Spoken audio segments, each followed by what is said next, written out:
Hi there. Welcome to the Sober Circle channel. Enjoy this speaker tape. At the beginning of this convention, and I said, if you only go to one meeting while you're here, make sure you go hear Danny. And everybody went to hear Danny. Thank you, Danny, for being here.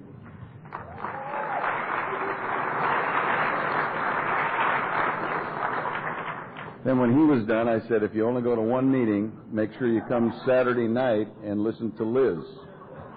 And thank you, Liz.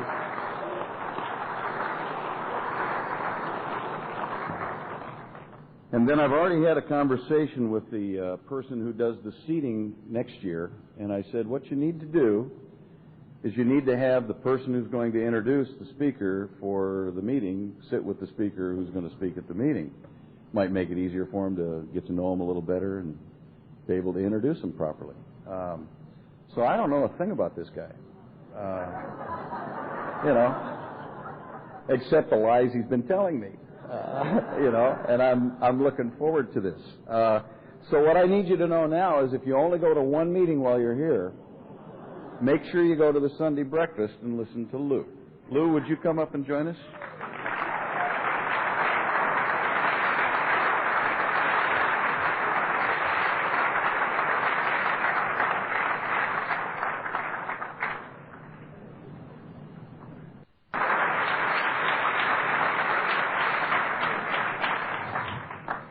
God, this got to be the biggest drunk tank in Honolulu.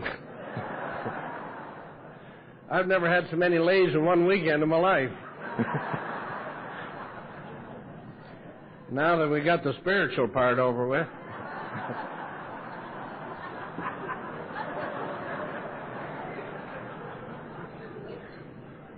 I want to tell you, I've attended just over 260 conventions and roundups, and I have never experienced anything like this in my life.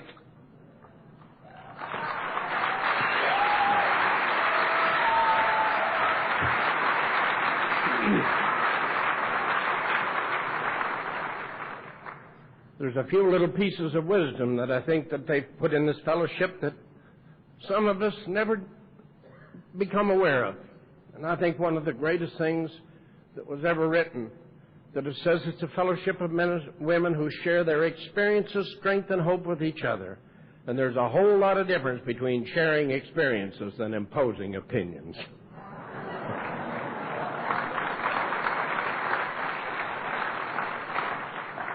I would like you to wish 2/3 of our marriage a happy birthday. 14 years today. Stand up.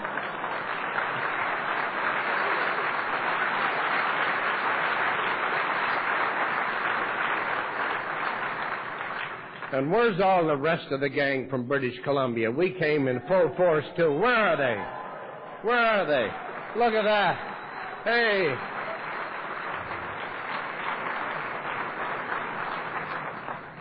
And Blair, who's here today from Vancouver, I think it's 18 years tomorrow from him. And happy birthday, Blair.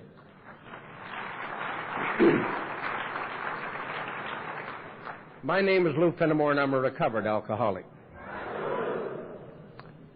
I've not found it necessary to take a drink or any other mood-altering stimulant since November the 16th of 1963, from which I am eternally grateful.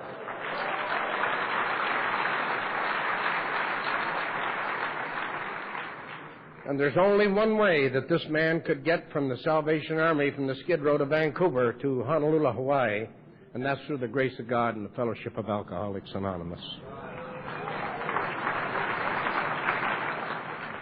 And for the more intellectual people, if you look up the meaning of the word grace, it says an unearned favor.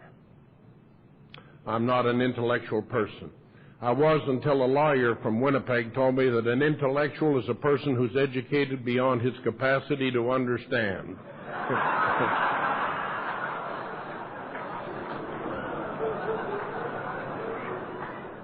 Everyone was asked this morning, they said, are you nervous? I said, no, you feel just like a Jew with a pork barbecue, up here. Just like a long-tailed cat in a room full of rocking chairs. Sure you're nervous. Why would you? I never seen any of you people before in Hawaii here, but what a privilege. What a privilege and what an honor for a little boy from New Brunswick to be here.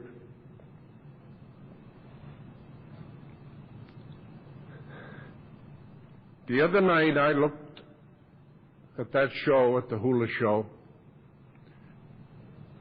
and in the spring of this year we were at the National Convention in New Zealand, Linda and I, and on the way back we stopped in Fiji.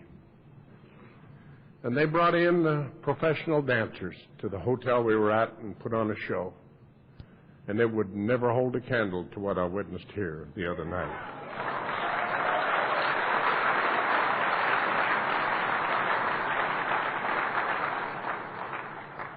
I don't know how you start these bloody things going. You sort of feel like Elizabeth Taylor's seventh husband. You know what to do. You just wonder how the hell to make it interesting.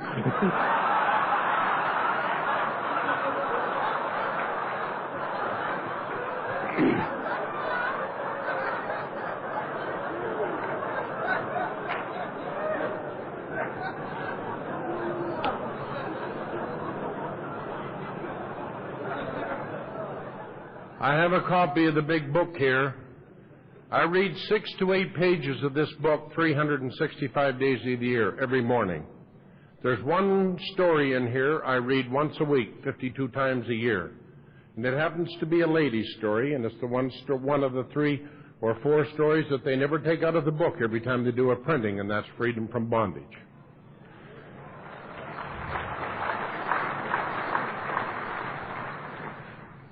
And there's a few humorous paragraphs they put in this book. Bill was a great man of humor. I had the privilege of meeting the man. Thank God for Dr. Bob's simple stability. I think of the... And I really think that we needed those 2 personalities for 2 things. Some people I see sober today, and the worst thing you can ask them is how they're feeling, because time they're done telling you, you wish you shut your bloody mouth. You know? But Dr. Bob said, Bill, we must watch our errant tongues, and it's nice to know from that moment to this, there's never been one word of gossip in Alcoholics Anonymous.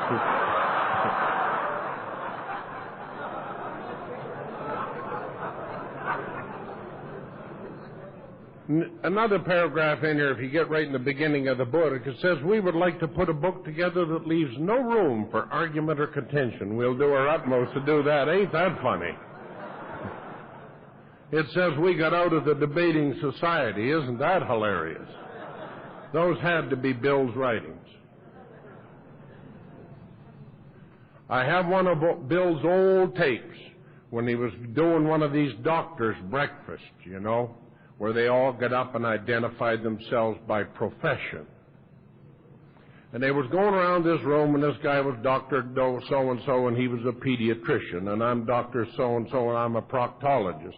And they came along to Bill, and he said, my name is Bill Wilson, and I'm an amateur faith healer unemployed.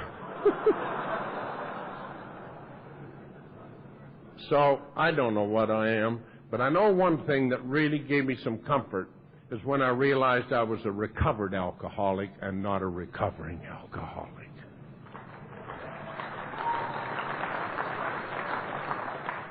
I have a hell of a lot of fun with the business of living, but in this book, the first preface it says, this is how 150,000 alcoholics have recovered from a seemingly hopeless state of mind and body, to show other alcoholics precisely how we have recovered, not quit drinking, is the main purpose of this book. We hope these pages will prove so convincing that no further authentication will be necessary. Further on, it says, why shouldn't we be happy? We have recovered. And I think that is so neat. And I look at something here where people say you can't say you're cured and you can't do this. Bill looked across the table at Henrietta and said, Henrietta, the Lord has been so wonderful to me, curing me of this terrible disease that I just want to keep talking about it and telling people.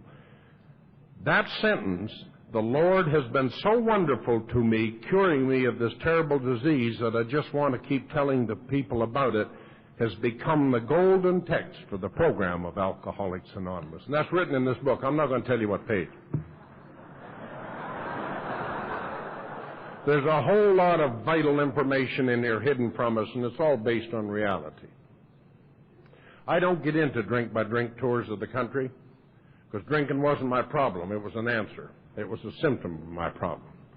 If you read Freedom from Bondage, the first page, she said, the medical profession would say I'm the way I am now because of what happened to me as a child. But she said, AA has taught me I'm the way I am now because of the way I reacted to what happened to me as a child.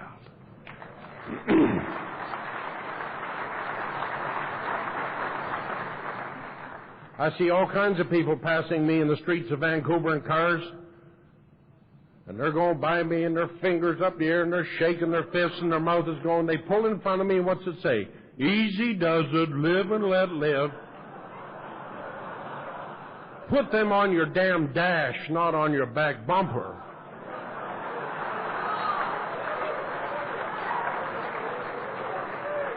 I don't have none of them on my bumper until I can learn to cope with traffic and everything else. I want to try to be the best example I can be.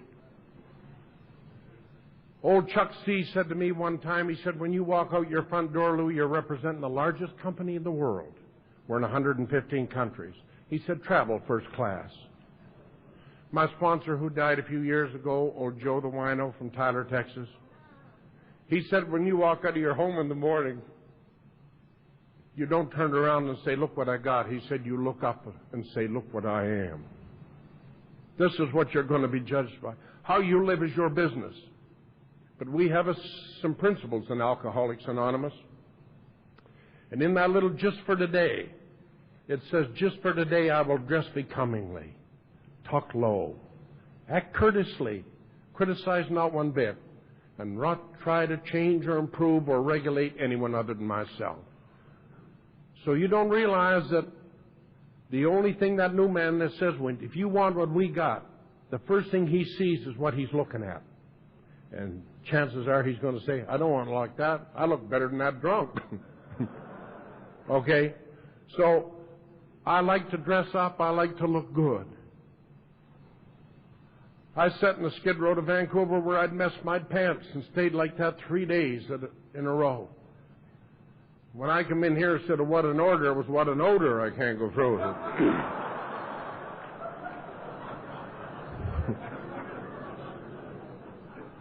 So I love to dress up. I like to look good because I'm representing a company which I'm extremely proud of, Alcoholics Anonymous. And I think this is the whole thing, is what are you marketing? It's like the guy that died and went to heaven.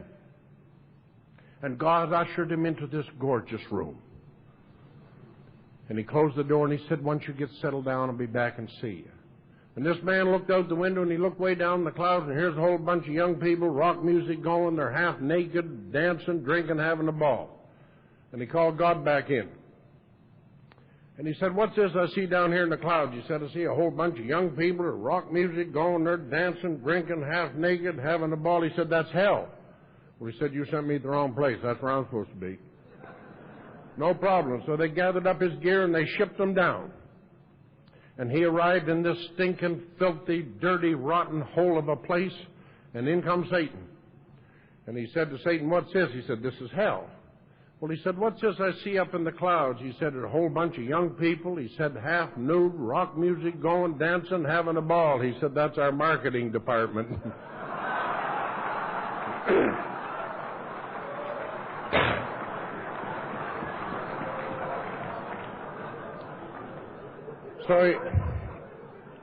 So I mean, when you walk out your front door every day, I think it'd be nice for you to decide, what are you marketing? You're representing a very proud organization with a great heritage to carry on. Are you marketing it well? Or is your attitude, if you don't like the way I am, screw you? Is that the attitude? None of that's written in our literature. I was born in the east coast of Canada on the border of the state of Maine. I live today on the west coast of Canada in Vancouver, British Columbia. The Bible says the wise men come from the east, and I've been wise enough to stay to hell out west. That's about the extent of my wisdom. I hear them talk about alcoholics having above average intelligence, but the only place I've ever heard that's at an AA meeting.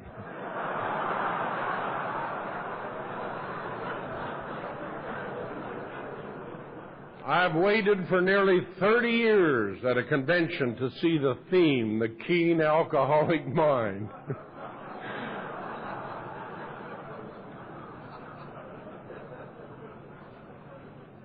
And I see a lot of men today. I sponsor a lot of people. I'm a strong advocate of sponsorship. I'm not a strong advocate of dictatorship, but I'm a strong advocate of sponsorship. The old-timers, when I come in, they strip me naked.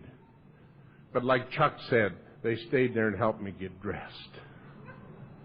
This is what's so vital in our fellowship today, is I can't take that new person and use them for the purpose of taking out my frustrations. You bloody idiot, when are you going to learn this? He hoped that he'd come here so he wouldn't be called an idiot anymore. So I think these are the things I look at. My real dad, I don't know who he is. I've never seen him. I've heard 3 different versions of who my dad was. My mom was a very beautiful lady. I like to think that my mom was the spitting image of Olivia de Havilland, and she died a very tragic death. She was a drunk, and she used to wear the big floppy hats. And I was taken away from her when I was 9 months of age and turned over to the people who raised me. And I wasn't drinking that heavy then. A little later on, and you're going. I think sometimes this becomes a case of, can you top this one? And my mom was a great lady. She had a hotel in a railroad divisional town, and she supplied the men with everything. And God bless her for that. That was the life she chose. The people who raised me, Daddy, he couldn't read or write a word. And my mom has got grade 5 education. I'm a great one for one-liners. I think I have every book in my library of one-liners: Oscar Wilde, Michael Todd, Will Rogers, President Kennedy's, many of the great one-liners. Oscar Wilde said one of the biggest fallacies in life is that you go to school to get an education. He said you go to school to get taught. You'll get your education once you leave. And that's where I've got my education, is from jail to jail, from Skid Row to Skid Row. And that's what I like to share. Not how much I drank, it really doesn't matter. Not how many women I've had or how many fights I've been in. Men all like to talk about how many fights they've been in. Jeez. You know, it took a good man to beat me. It didn't take him long. It took a good one. And I told about having 41 convictions in the police station in Vancouver for fighting, and an old-timer said to me one time after sobered up, "Did you ever read what those charges read, Lew?" And I said, "For fighting?" He said, "No." He said, "They've never had a charge in a police court for fighting." He said it was creating a disturbance in a public place. He said, "You couldn't even fight good enough to get an assault charge. You just run around creating disturbances." And I've had all kinds of guys come to me and say, "Oh, he's a good fighter too, Lew," and they got scars going in 17 directions. If you got one mark on your face, you're not a good fighter. I hate to tell you that, because you probably think you are. Sugar Ray Leonard apparently is a hell of a scrapper, and his face looks just like glass. Yeah. I think these are the things that AA teaches me. It's not what I'm good at, but what I was bad at, that I thought I was good at. It sorts that all out. When I seen the theme of this convention, I thought they were talking about my sex drive, sometimes slowly, sometimes quickly.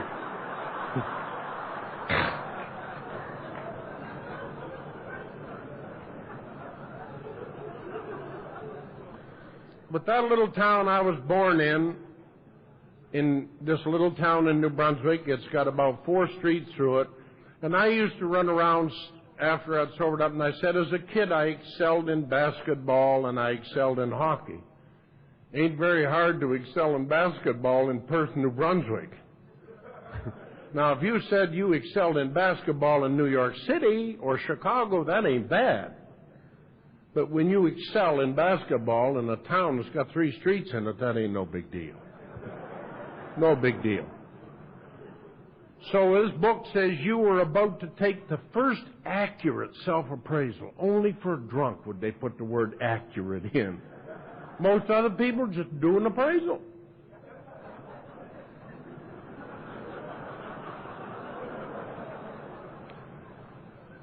But you see, when I was 16 and a half years of age, I was put in jail for 30 days.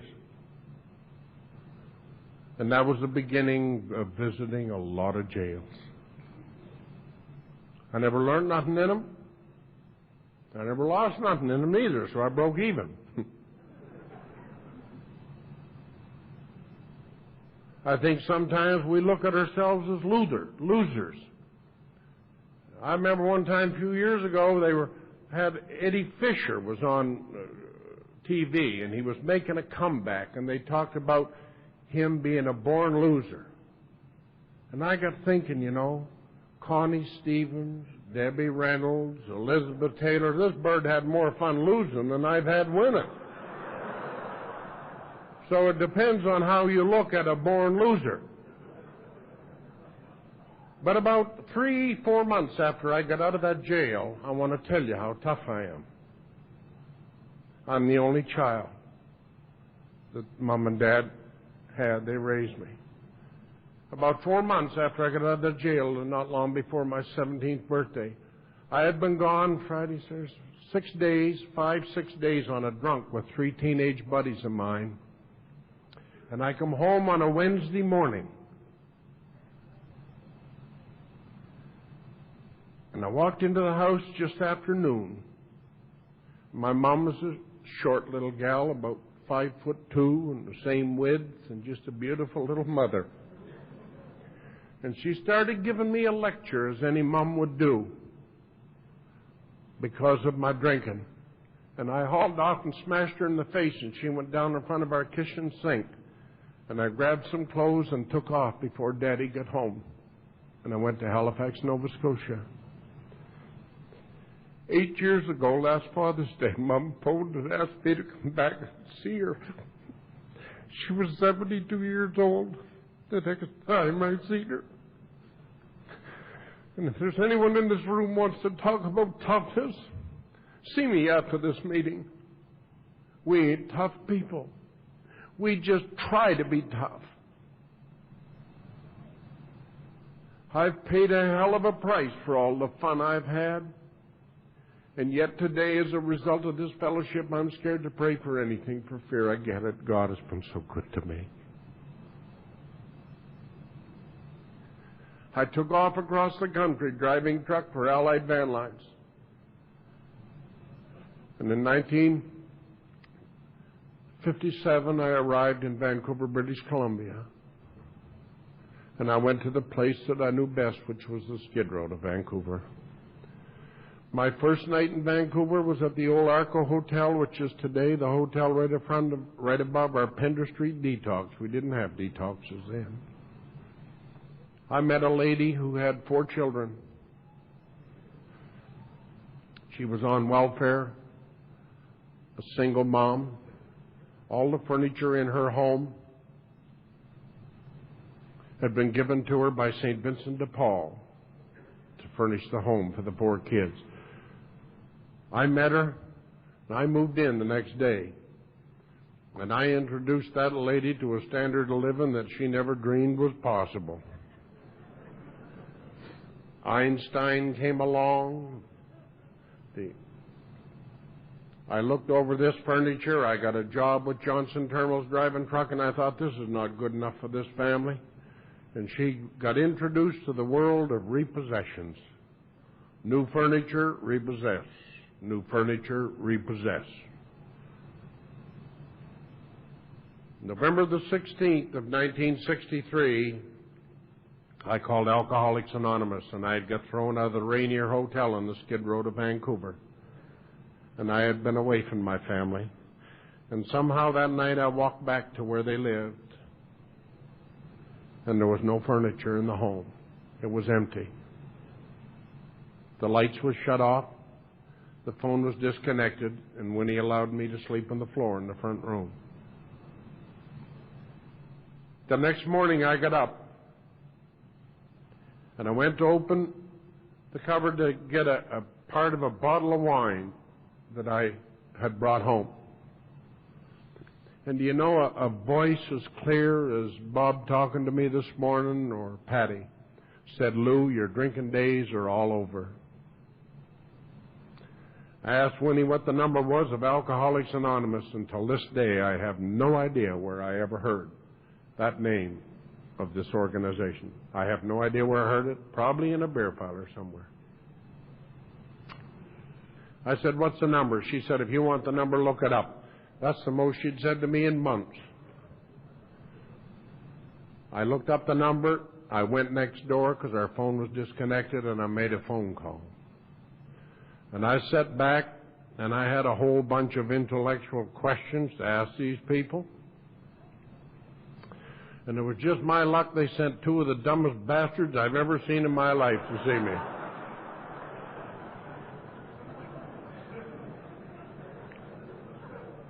They come to see me, and we all sit down on the floor. That should tell you something. And they listen to me for 3 hours. That's called compassion. When you ain't got a chair to sit on, you shouldn't have too much to say. You should be in a mode to listen. But I hit two intellectual geniuses. One could say 4 words and the other say 1. Isn't it amazing? They were brothers. They were from the East Coast, where I come from. I'd sit there and go on and on and on. Every now and then, Ken, he'd say, "Easy does it, Lew. One day at a time." And I thought, boy, I left the door open too long to let these two in. And every now and then, Ken, he'd poke his brother in the ribs, and he'd say, "Ain't that right, Don?" He'd say, "Yep." That's all they said all afternoon.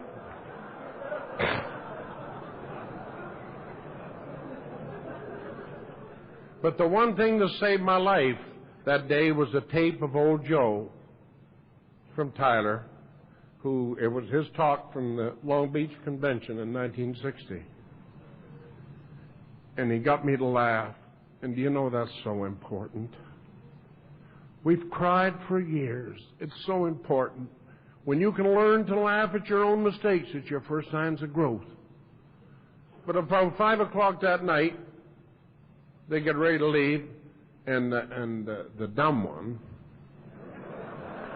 he said, "We'll be back to get you at 8 o'clock and take you to a meeting, Lew." And he said, "Just remember, if you don't take that first drink, you'll stay sober." And away they went. And about 3 months later, it hit me. I said when they left, I said to Winnie, I said, "They guys got something." And about 3 months later, I thought, how inconsiderate can you be to get 3 people to drive, say, 30 miles to tell you if you don't drink, you'll stay sober? I'd never thought of that. And we think they're smart. If you want to baffle a drunk, don't get into any theories. Take care of that stuff. Just talk common sense, and he won't know what in hell's going on. As soon as they walked out, this is the thing that I want to remember more than anything else, is my very first day. I ran across the alley to a guy I was drunk with the other day, or the day before, his home. And I ran up his back stairs and across his patio and in his kitchen, and he had a glass of whiskey, and he went to take a drink. I said, "Put that down, I'll kill you." Now, there's a lot of things you can explain in this fellowship, but an expression you can't. You got to see it. He said, "What happened to you?" I said, "I quit drinking." And he looked straight at me and he said, "When?" I said, "Must be 6-8 hours now."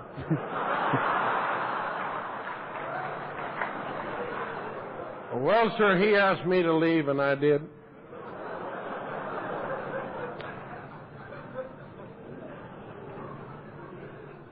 That'll be 30 years, a week from Tuesday, and he's never spoken to me from that day to this. What does it say in this book? Huh? It says, "The member who is properly armed with facts about himself, not AA, can win the confidence of a new person in a matter of hours. Until this has been done, little or nothing can be accomplished." Isn't that interesting?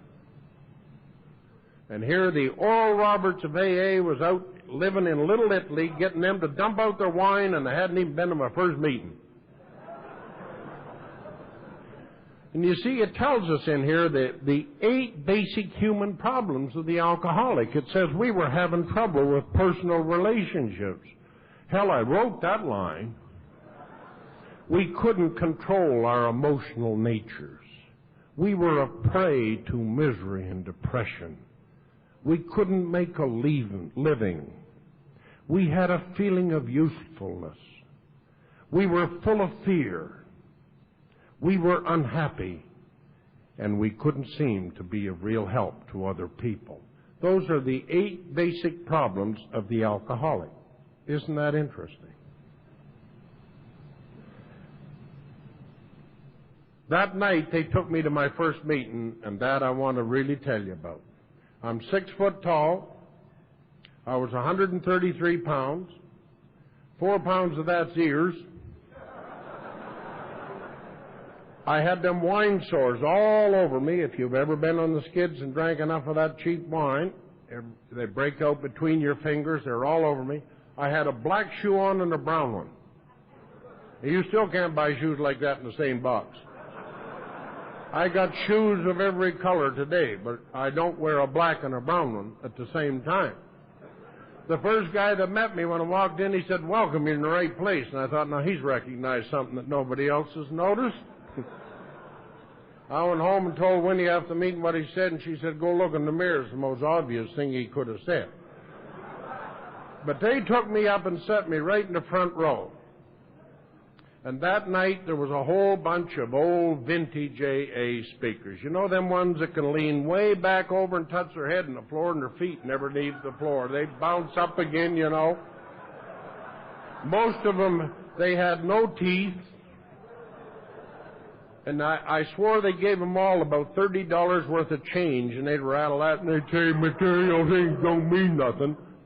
And I thought, well, if I looked like that, material things wouldn't mean a hell of a lot to me neither. And I kept my eye on these birds that spoke. And they all left in Lincolns and Buicks and Cadillacs, and I thought, shit, I missed something in their bloody talk. Well, it's interesting how this thing transpires. Material things mean absolutely nothing to me today because I got them.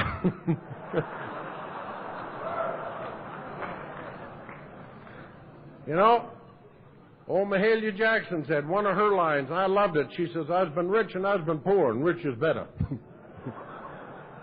You can have and be whatever you want. If you don't ever want nothing, don't knock the person who does. This program is open for discovery. What do you want? Where do you want to live? What type of a person would you like to spend your life with? Go after it. We'll help you. If you don't want nothing, stay right where you are. You got it.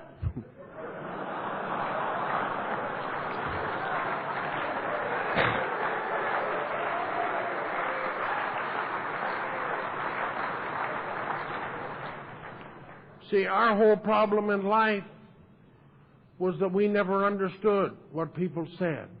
And people say there are no rules in Alcoholics Anonymous. I don't know where they get that from. Please, if I ever leave anything with you today, for God's sakes, read this book. Where do you get the idea there's no rules? Read the doctor's opinion. The 4th page. It says, all we must do is follow a simple set of rules, and it's spelled R-U-L-E-S.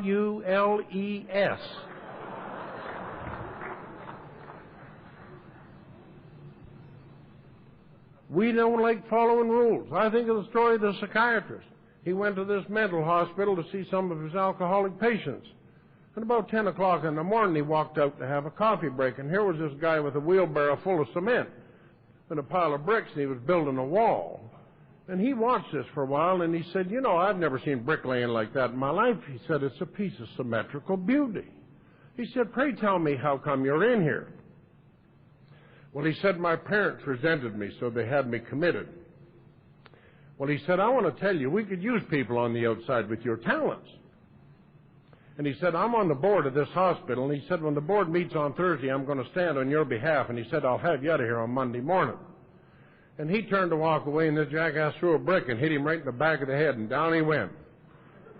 And when he finally come to, he stood up and he looked at this guy and he said, now why did you do that? He said, I just didn't want you to forget Thursday.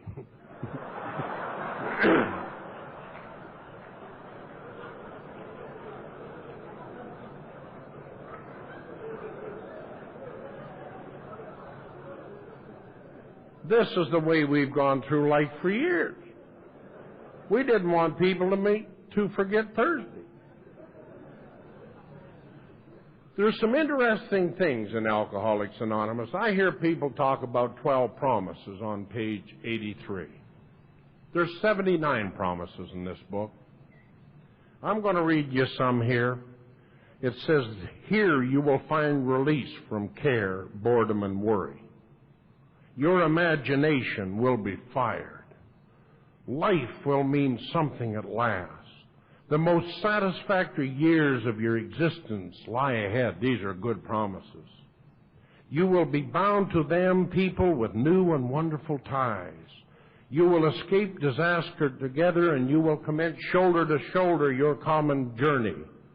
Then you will know what it means to give of yourself that others may survive and rediscover life. And you will learn the full meaning of love thy neighbor as thyself. That's 8 nice ones. Now, I'm going to tell you, to me, the best promise in all is on the 4th page of the 5th step in the 12 by 12. It says, this vital step is the step whereby you will get the feeling that you can be forgiven no matter what you have thought or done. Isn't that beautiful? Nobody can punish me anymore for what I've thought or done. Thank God for that. And so the one thing that I really realized that I had to do was go to work on me. And you see, some of our suspicions of others are aroused by our keen knowledge of ourselves. That's interesting. And you see, the tongue being located in a wet area sometimes has a tendency to slip when moving fast. So these are the things that we really have to become aware of. And although we all live under the same sky, we have different horizons. These are little simple things that I've been able to become aware of today. Is that before I stand in judgment of you, I'd like to walk in your shoes for a little while. And then I'll know how you feel. This is a program of feelings, not things. Once you get in touch with your feelings, accept them, love yourself as you are, the things will come. They're all waiting there for you to pick them up. I didn't know that.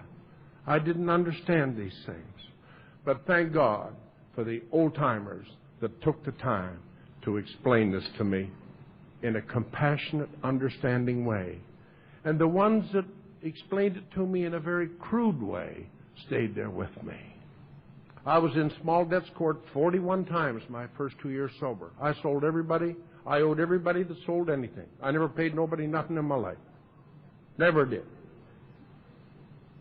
Never believed in it.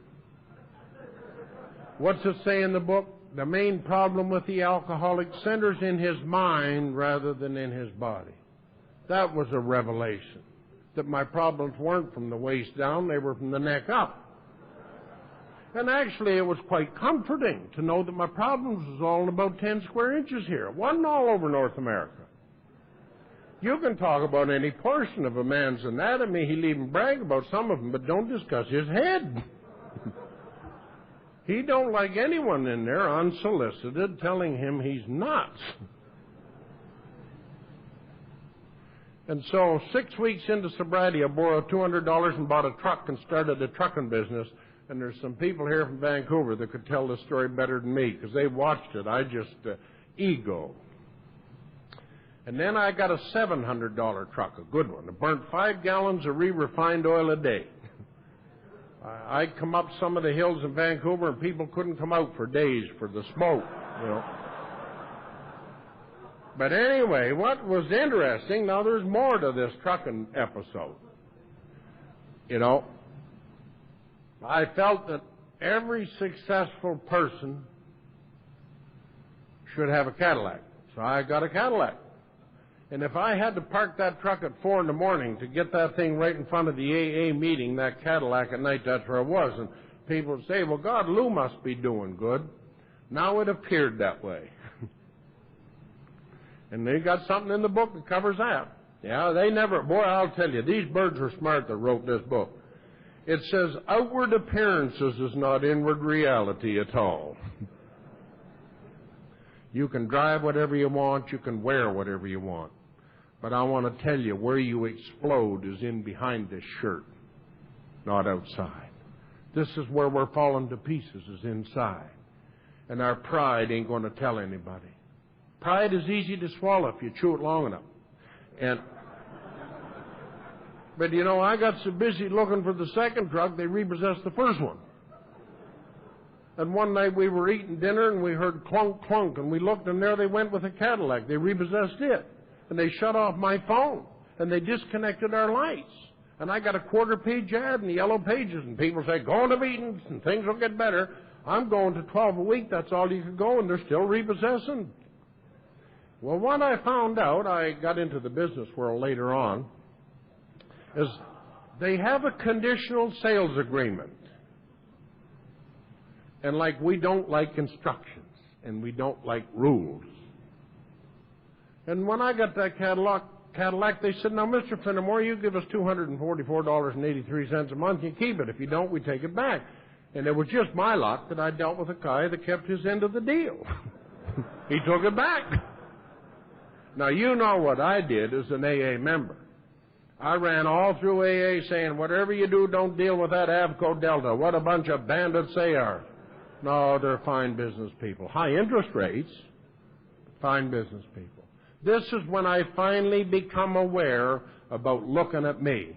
Do you know that there's things that irritated me? Some still do. Every company that's ever fired me is still doing well.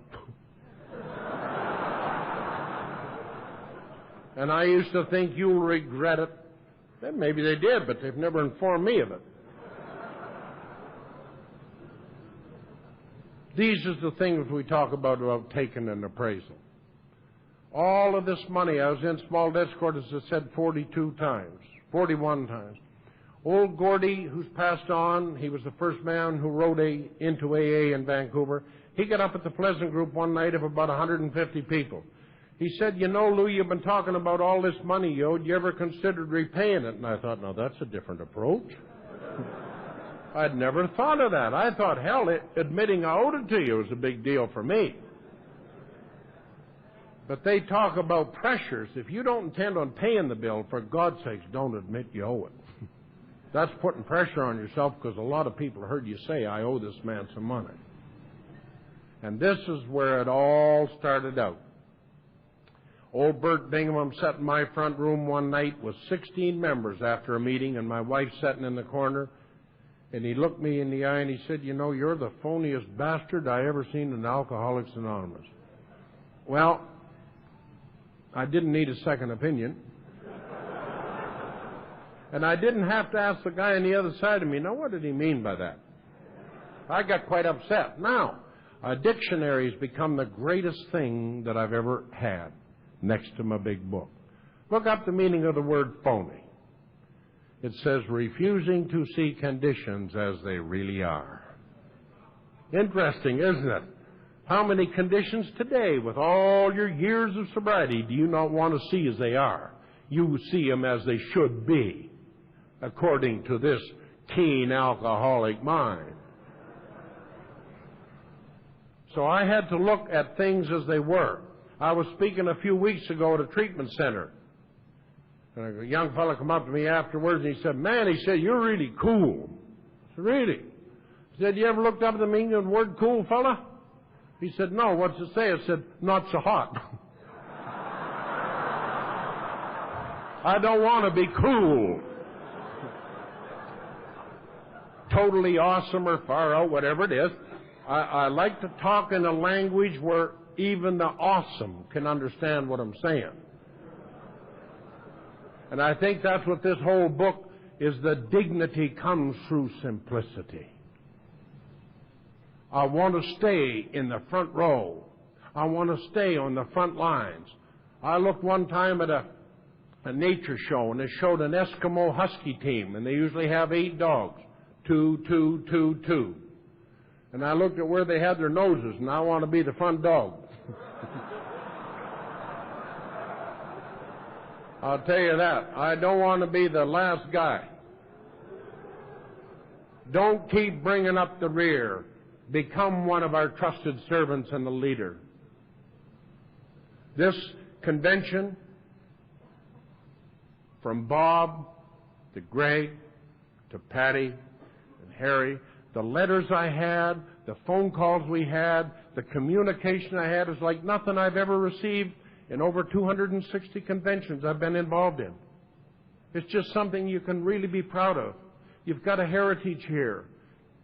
You've got an environment, you've got an atmosphere, you've got a feeling of love that you just don't see everywhere. And yet, isn't it amazing? We'll tear it apart by tearing each other apart. This thing was based on love. And love says genuine concern for your fellow human being under all conditions. That's love. I'm lucky. I'm really a lucky guy. I'm really a lucky guy. Because I'm grateful for all the little things I have today. How grateful are we? It's like the lady that lived in upstate New York, and her son lived down in Florida. He had 2 children, a little boy and a girl, which was her grandchildren. And he wouldn't let her come see him because she was a drunk. And finally she sobered up at Alcoholics Anonymous. And he said, "Okay, Mom, you can come on down and visit the children." So she come down. And her first day there, she took the little boy and the girl down to the ocean, to the beach. She set him in the sand. And apparently, moments later, a wave come in and picked the little boy up and washed him right out into the ocean.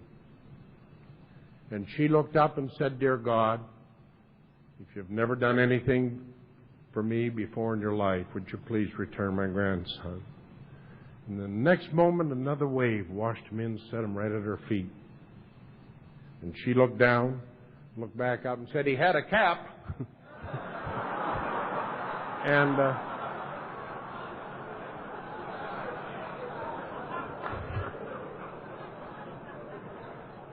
And you know, I think these are the things that we do, the things that we unconsciously do, the habits that we've had for years that we're denying the fact that we're doing them. And if you look up the letters in the word denial, D-E-N-I-A-L, is didn't even know I am lying. And, you know, it's like the Jewish lady walking down the street with 2 little boys, one in each hand. She meets a neighbor and she said, "Good morning, Mrs. Cohen. How old are the boys?" She said, "The doctor's 4 and the lawyers." Wake up and make it a reality. This thing is an inside job. But you see, we get the new person, and we give them AA all day and a meeting this afternoon and another one tonight, and then we take them to a restaurant and then take them to a park and talk to them at 3 in the morning, and he starts to doze off and you think, "I'm getting them." No, he's sleepy. Can't you recognize that, for God's sakes? You ain't getting them. You know, but it's amazing. I don't know where this comes from. I just, all I do is listen to what I hear people say. Isn't it amazing that if my mom went to church 3 times a week, she's a religious fanatic. But I can go to 14 meetings a week? That's normal as hell. Isn't that amazing? What does our book say? Talk about your God freely. It says, many call him by name.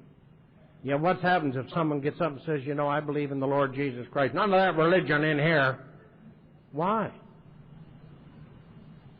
What's the book say? Spiritual principles, not religious beliefs, which are much the same, will solve all our problems. I just think the reason sometimes we don't want to get involved in Alcoholics Anonymous is because it's too direct. You know, they tell the story about old W.C. Fields, the old drunk that was the world's greatest atheist. They caught him one day reading the Bible. Someone said to him, W.C., what's a guy like you doing reading the Bible? He said, looking for loopholes. I wonder how many times do we come in here looking for loopholes? Is that what we're looking for? This is a soul-searching adventure. I think of the minister that went to the cowboy town one Sunday morning. He got in church, sat up behind the pulpit, and he looked out, and there was one cowboy. So he walked down to him, and he said, well, there's only 2 of us here. He said, do you think we should hold a service? Well, he said, Reverend, I don't know a great deal about preaching. I know quite a bit about cattle, and if I pulled up to a corral with a load of hay and there was a cow there, I'd feed it. So he got the message.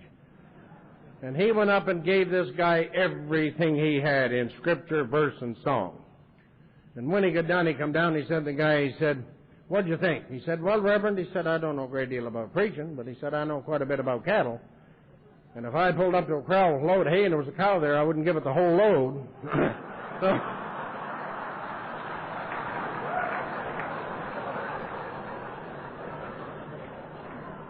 So I think, isn't that something similar with AA? Shouldn't we just feed him enough that he's dying to get back here and be fed tomorrow morning instead of overfeeding him today? Huh? The mind can only absorb, but the seat can endure. You see, and so many times we hear people talk, we see things in books, but we don't understand what they mean. And that is probably the thing that's killing more people and driving more people back, is hearing, but a lack of understanding. You know, it's like the guy that made this kite, and he never put that tail on the end of it, that long tail, and he was out there trying to fly this thing. And he'd throw it up, and he'd run like hell and go about 20 feet and crash right into the ground. He'd done this 3 or 4 times. His wife finally come out, and she said, you bloody dummy, you need more tail. He said, make up your mind. Last night you told me to go fly a kite. So, you see...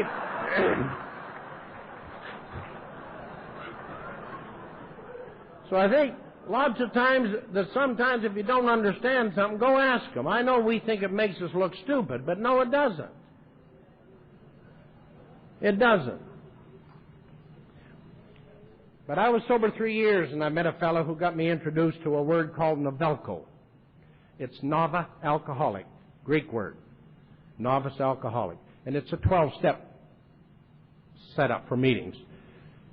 And I went back to Saskatchewan and went through these things with him, what was done, and I brought some of the stuff back, and I've been chairing one of them every Monday night for the last 26 years, 18 weeks at a time to go through the steps.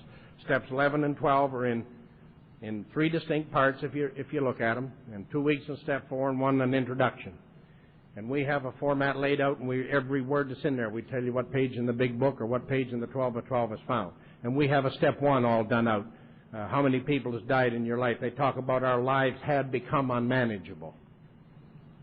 And you see, we start questioning things. And you know, isn't it amazing if you're out in the ocean and drowning and someone throws you a life jacket, you don't look it over to see if it's made in Japan, you just grab it. Yeah, amazing when we're here how particular we get. I'm not that type of person. You drink long enough, you will be. But we have a step 1 all made out, like how many people has died in your life? Grandpas, aunts, uncles, nieces, nephews. Which one affected you the most? And you'll find it's the one that let you get away with the most. And that pattern was established. And how many schools did you attend? 15, 14? Why? Were you evicted from your home, transferred in the service, or whatever? How many girlfriends or boyfriends did you have as a teenager? 10, 12, 14, whatever. How long did each one last? Who broke them off, you or her? We'll find out where the patterns are. so that we're not blaming liquor for a lot of the things that we've done. And that's all made out for you. It covers institutions, hospitals, mental hospitals, financial institutions. We have four-step fours all done out for people. We have the 36 symptoms leading up to relapse. We have a 2-page deal, the difference between guilt and shame. Many people have been hounded with feeling guilty over things you should have just been ashamed of. And I think it's very important to know the difference. We have a 13-page deal, sex and sobriety, and every bit of it tells you right in each one where it's taken in the big book. Like to listen to men, they're just awesome when it comes to sex, to hear them describing it, you think, holy God, the girl's thinking, where have I been? The performance is no hell, but boy, when they're describing it, it's dynamite. I'm a lot like a rabbit. This won't take long, did it? So, I think it's very important to get down to the causes. It says the causes of our wrongs. I look at these steps as they're printed, not as I interpret them. I look up the meaning of the word interpretation, and it says avoidance of truth. They don't need my interpretation of these steps. They're written nicely. But we want to change them because the way they're printed is too direct. You see, the 10 Commandments, that one of them says, thou shalt not commit adultery. AA says, did you ever? Little different, ain't it? The 10 Commandments says, thou shalt not steal. AA says, did you ever? Quite a difference. They don't go from here on. They want to go back there and come this way. And these steps they're not designed to make a living, they're designed for living. And I think these are the things that we find is so different. When someone looks at you, they're looking at what they want right there. I have a whole bunch of little cards and things on them. And one of them I have, it says, you don't have to tell how you live each day. You don't have to say if you work or you play. A tried true barometer serves in its place. However you live, it will show in your face. The faults, the deceit that you bear in your heart will not stay inside where it first got to start, for sinew and blood are a thin veil of lace. What you wear in your heart, it'll show in your face. If your life is unselfish, if for others you live, for not what you get, but how much you can give. If you live close to God in His infinite grace, you don't have to tell it. It'll show in your face. This is what the first guy sees is you. He doesn't see this program. He doesn't see anything. He sees you. And I think these are the things that I found out as a result of these steps. And the final part of our step meeting is we have the 35 principles that come as a result of these steps. Now, I find that making a 12-step call, 12-step work, and carrying the message are not at all the same, according to what this says. It tells me here I can't practice these principles till I've done the 12 steps, but I can do a 12-step call and introduce the person to the meetings of Alcoholics Anonymous. And I can set up chairs and make coffee and clean ashtrays. I can do 12-step work. But when they say that we carry this message, it doesn't say my message. And it says we practice these principles, not my principles. What I feel sorry today for is the people who are sober for many years and don't want to change anymore. I'm not so excited about all the things I've done and places I've been. I'm really excited about what I've still got to do. When I listened to Liz talk last night, and listen to her tell you how old she is, and listen to the fire that's in this gal, and the operation this gal has got she has a dream. Martin Luther King had one. She has a dream. She has a vision. At her General Service Conference 2 years ago, what was on the cover of the brochure? Alcoholics Anonymous in Our Changing World. If you're telling the same story today you told 10 years ago, there hasn't been much changing, has there? We're in a changing world. And I want to keep changing. I want to be a part of that change. It says we came to believe that a power greater than ourselves could restore us to sanity. I've been involved with vintage cars for a lot of years. And so I had to look up the meaning of the word restore. I've done a 29 Buick and a 38 Buick and done them up. And it says, isn't it interesting, to restore, it says to return to original form. So it doesn't say that we were born with a gopher in the garden. Don't have to die that way. We can be restored to a positive way of thinking. And only once in the fall of the steps do they ask us to make a decision. They know it's not one of our strong points. Agreeing with them, yes, but not making them. It says we made a decision to turn our will and our lives, our thinking and our actions, and it says we turn it over to the care of God. It doesn't say we turn it over to God.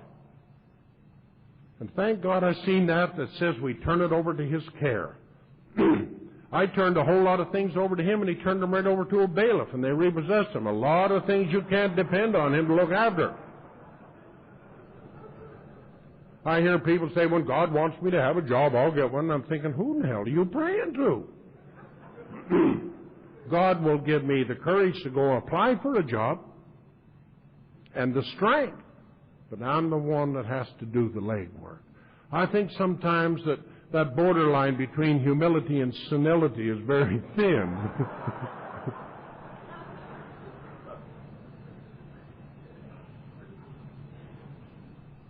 But if we could only see the true picture, if we could only see what's really happening. It's like the Pope. He was in Vancouver several years ago, and he was speaking at our big dome stadium. And it was viewed clear across the country.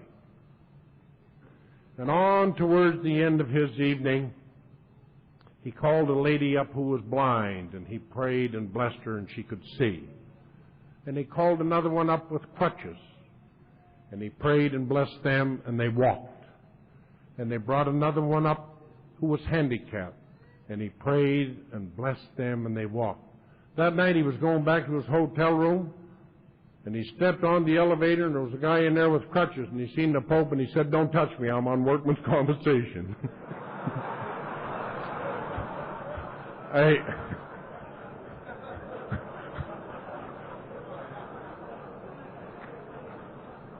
I think that's the whole thing about it. And then we said we made a searching and fearless moral inventory, not a fearful immoral. I think sometimes we get dealing with morals, and we're not dealing with morals. You know, isn't it amazing that every human being has 26 assets and each one has 26 defects? It's interesting that the good are half bad and the bad are half good. We are not bad people. Another thing I found out, we are not second-class citizens.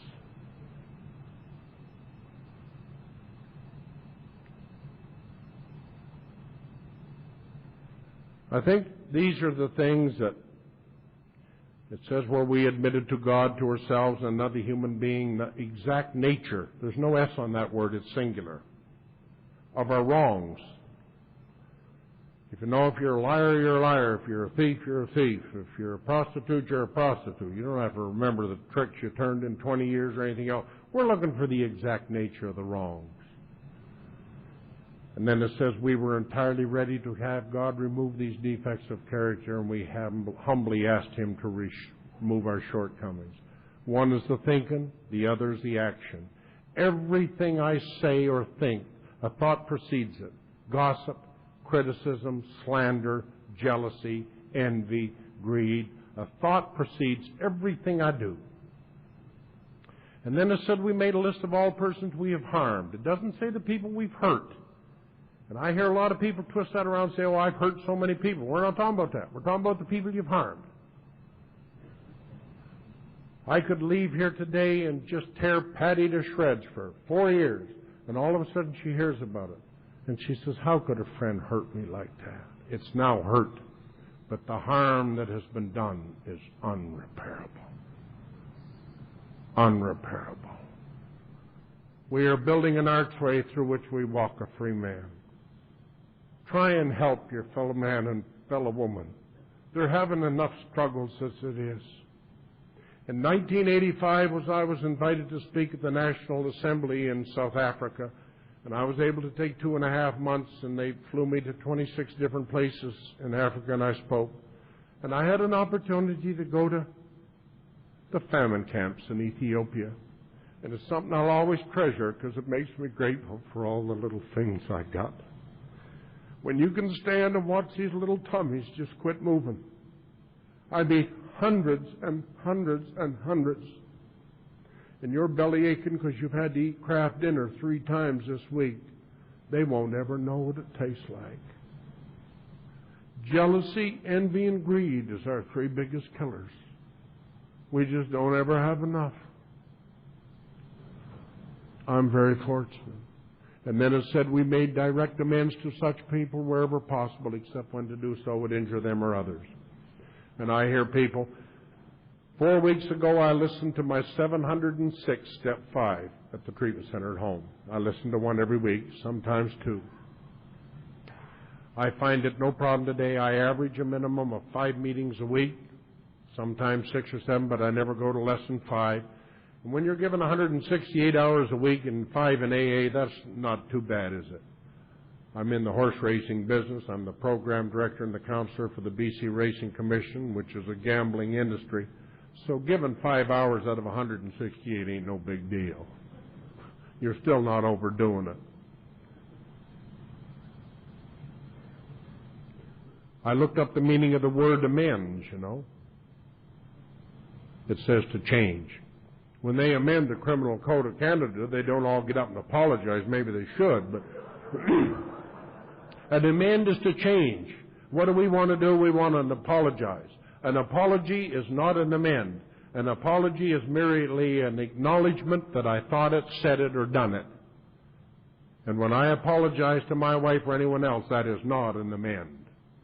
The amend is don't ever say it again.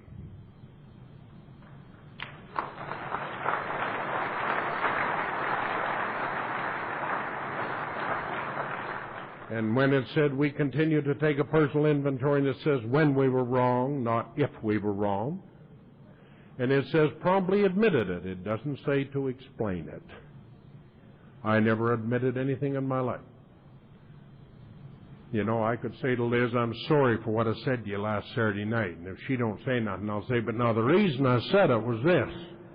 And you give me 4 or 5 minutes and I'll have her apologize, and she was even at the party, and that's what I wanted. And they're telling me this, they sought through prayer and meditation to improve a conscious contact with God. They're telling me that's the only way, media there is. There is no other way. But I'm thinking there's got to be. No, there isn't. Praying only for knowledge of His will for us and the power to carry it out. And then it says, having had a spiritual awakening. And when I look that up, it says a complete transformation of thought. And if I've completely changed my way of thinking as a result of these steps, then I carry this message. Then I carry it according to this. And it says we practice these principles in all our affairs. And there's 35 principles comes out of the 12 steps. Like forgiveness, punctuality, dependability, reliability, forgiveness, tolerance, patience, love, service, forgiveness. These are the principles that come out of these steps. And if you're unable to practice those principles, I strongly suggest you get involved with here are the steps we took, which are suggested as a program of recovery. It says those who do not recover. And I believe in that. I really believe in that. I really believe in it.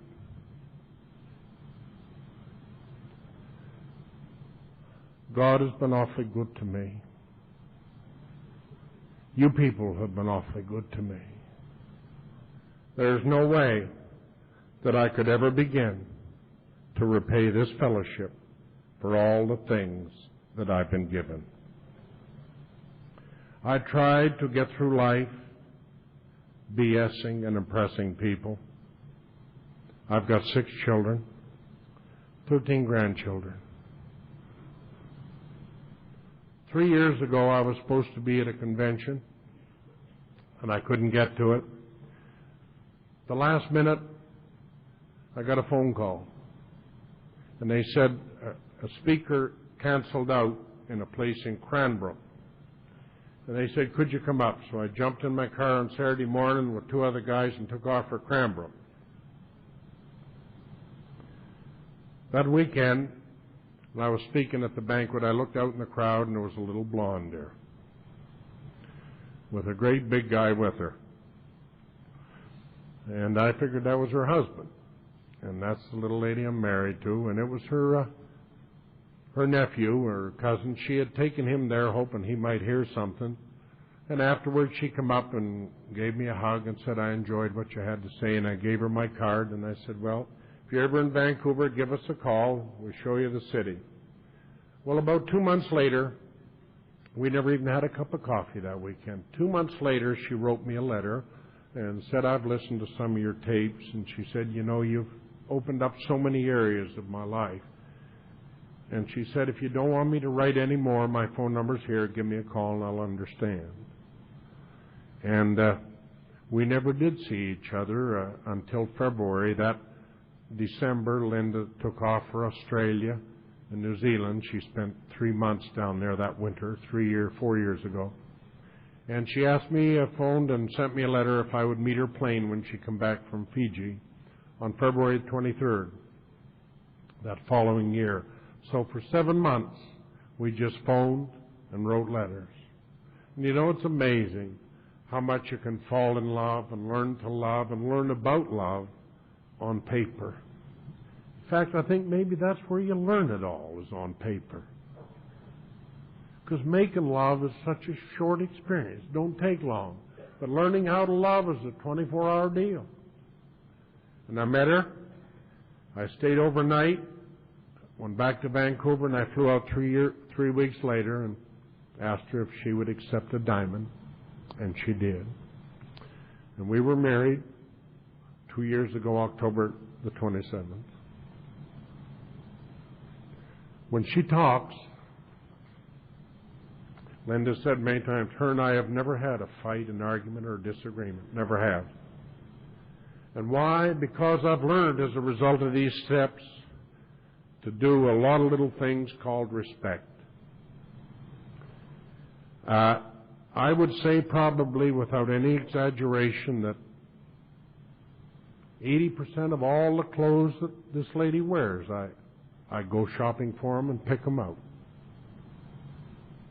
In my home, I do not need a lady to look after me. When I'm done with a cup of coffee, I rinse it out and put it back in the cupboard. When I'm done, even right here in my hotel room, washing in the sink, I wipe all the countertop off, I wipe the taps off. She don't have to look after me. I don't need anyone to cook with me. I can cook with the best. She's my partner, my wife, my friend. And so everything we do is together. If men just think about how they think, what do you do at Christmas? You give your wife a check and you say, oh, go get yourself, honey, I don't know what you like. If you've been married to her for 20 years and don't know what she likes, the elevator ain't going all the way up, fella. What a hell of a thing to say.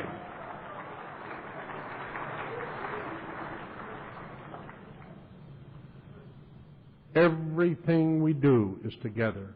When she met me, she knew how involved I was with AA and everything else, and she said, honey, I would never want you to ever change anything you're doing. Isn't that neat? And I wouldn't want her to change being her. When she was in New Zealand, she jumped off that bloody bridge there on a rope, whatever in the hell they do. And, you know, I joke about it. I call her my dope on a rope, but I have no intentions of doing that. I won't jump off of this stage. But I'll tell you, we allow each other to be each other. And we can disagree and yet not make an issue out of it. That's the big thing. Love is such a beautiful thing. You know, there's nothing so bad that it cannot be worse. There's nothing that time cannot mend. And troubles, no matter how many you have, must surely come to an end. You have stumbled, well, so have I in my time. Don't think of the past and regret. And you're sorry, God knows, so leave it at that. Let the past be the past and forget. Don't despair, don't give up, but just be yourself, the self that is highest and best. And forgive all my faults, and I'll forgive yours. And we leave up to God all the rest. I look back and think of some of the real precious things that's happened to me. 2 years ago, that mother that I smashed in the face. And I went back to see her in '85. And 2 years ago she phoned and asked Linda and I if we'd come back and get her to come out and spend her final years with me. She's 80 years old now. And I guess what's really interesting is that we went back and Daddy couldn't read or write or work. And as I say, Mom's not much better off. And she said to Linda, would you and Louie come up to the bank with me? I want to transfer my funds out to the bank out there. And she asked Linda to go into a safety deposit box, and they brought this out. And now, mind you, there's Linda, my mom, and Errol Flynn standing there. And if peacocks was 10 cents a dozen, I couldn't have kissed a hummingbird's ass. And they pull out this box, and here's a $60,000 term deposit, $60,000 term deposit, $60,000 term deposit. And then she asked Linda to go over to her savings account. She's got $64,000 some dollars in the savings account. And this woman never worked a day in the life in the workforce. She was the wife of a laborer on the railroad. And I'm supposed to blame this type of stability? If Daddy'd have lived 9 more weeks, they'd have been married 50 years. He retired with the most seniority of any man ever known in the history of the Canadian Pacific Railway. 50 years, 4 months, and 11 days service. I'm supposed to blame that? No, not at all. Whatever I got into, whatever troubles I had, I walked into them with my eyes wide open, and I caused them. The only thing that I'm grateful for is that I had so little to do with overcoming them. All I've done is the legwork. You people have counseled me so wisely. And you've stood behind me when I fell. And you've watched me fall. And if I had my life to live over again, you know, I'd do her exactly the same way. I wouldn't change nothing. Because if I did, I may not have this fellowship that I have today. I may not have you people that I have today. I don't know how I could ever thank the committee for inviting me here. And Linda, you have been so gracious. Harry, thanks a million. Met us at the airport, 2 meetings Wednesday night. He's been there morning, noon, and night for anything you wanted to do.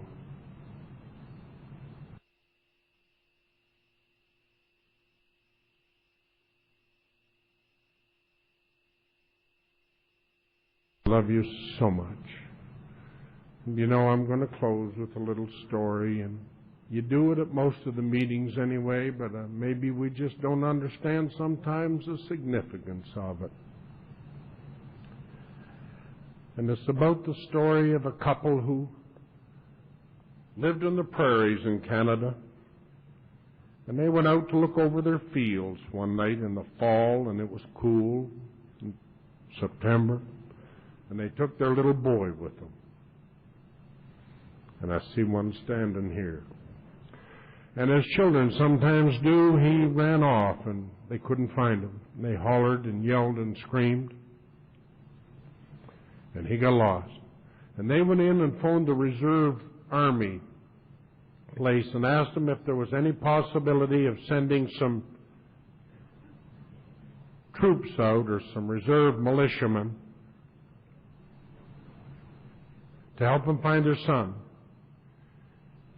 He said, we'll be out at daybreak. So first thing in the morning, they arrived at the farm and they went out to the field where they were the night before. And the officer said to the men, he said, line up across this field. And they did. And he said, join hands. And they did. He said, now head across the field. And they did. And they found the little boy, and he was dead. He had perished. His father picked him up and held him in his arms, and he looked at his wife, and he said, you see, if we'd held hands last night, we wouldn't have lost him. I only pray that I can be the type of friend you've been to me. Good morning, and God bless you.